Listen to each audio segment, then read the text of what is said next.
What makes a champion? Is it the number of trophies on your shelf? Is it the raw skill, the kind that makes your tricks look impossible? Or is it something deeper? The way you can move an audience? The way your freestyle makes people feel? In yo-yoing, we've seen champions rise and fall, each one leaving their mark. But in my eyes, only a few embody the word champion. And when I think of one player who represents that idea more than anybody else, the only person who comes to my mind has to be Hajime Miura.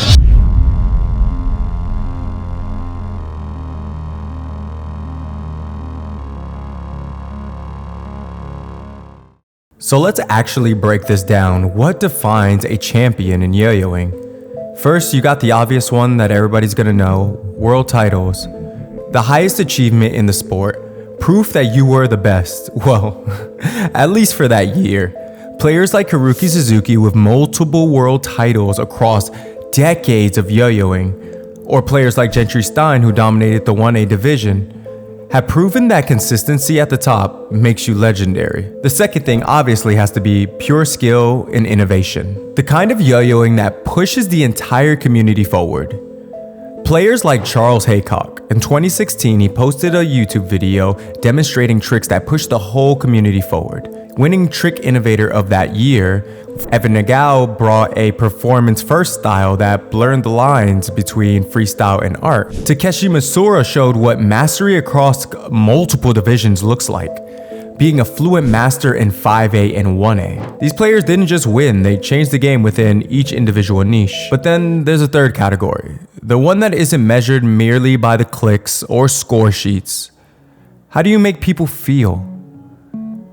Because years later, people might forget who placed second and third, but they'll never forget the freestyle that gave them goosebumps. Think of Jensen Kimmitt's world routine where he won first place. Think of Shinji Saito's Japan freestyle where he won his 13th world title.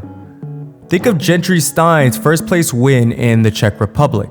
We've had multiple different players over the years that their freestyles have transcended them themselves, living on in people's memories, invoking the same amount of feeling as if it was the first time you seeing it. One of the most prominent examples of that is Hajime Miura's 4A solo hom freestyle in Cleveland, Ohio for the World Yo-Yo Contest. This freestyle had the whole crowd up in arms and screaming that he was the winner. It's still to this day one of the greatest 4A freestyles, many people say.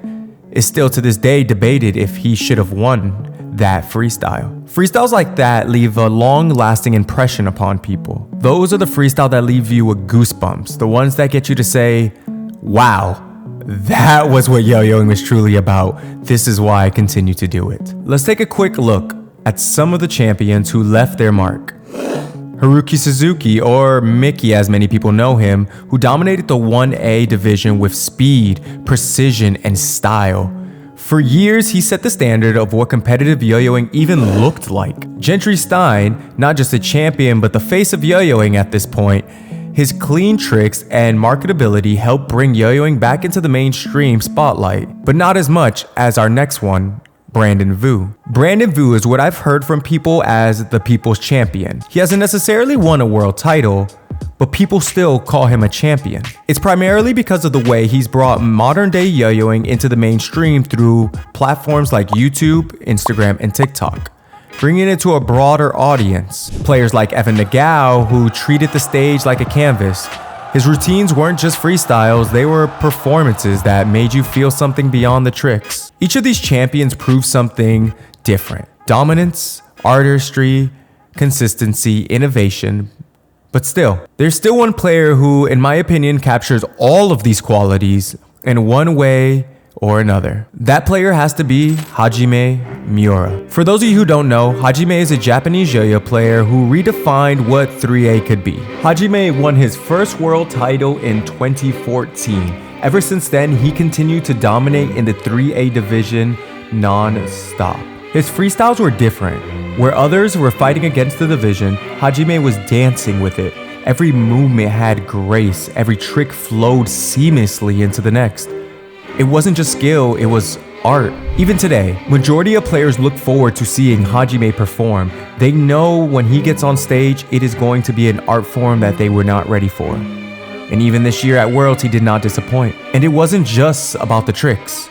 Hajime brought emotion into 3A. His freestyles had themes, structures, and musicality. You didn't need to be a yo-yo player to appreciate them. You can feel it. And that's a rare thing in the sport, to be honest. Even the richest man on the world, Elon Musk, shared Hajime's video on Twitter this year. Hajime has been noticed by multiple prominent figures and multiple media outlets. But of course, he's also had the titles to back it up. Hajime has ranked first place multiple times at the World Yo-Yo Contest in 3A, and also taking a world title in the 4A division as well. Secretly sneaking into the 4A division and dominating for the time that he was competing, causing one of the largest controversies in the 4A sport with his solo ham freestyle. Getting people to think, should we separate the divisions? Why didn't he win? Why wasn't he the champion? Everyone thought he should have been the champion. Hajime established himself as a respectable 3A player and 4A player in this generation, the previous, and the next. But the trophies did not matter. So I ask you once again, what makes a champion?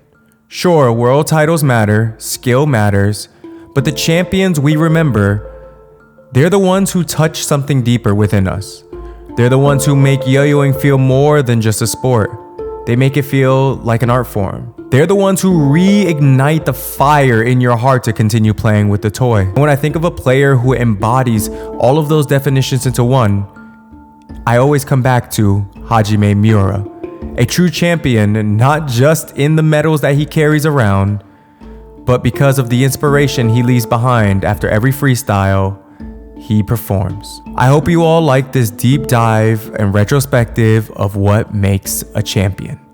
If you haven't already, make sure you like, comment, and subscribe.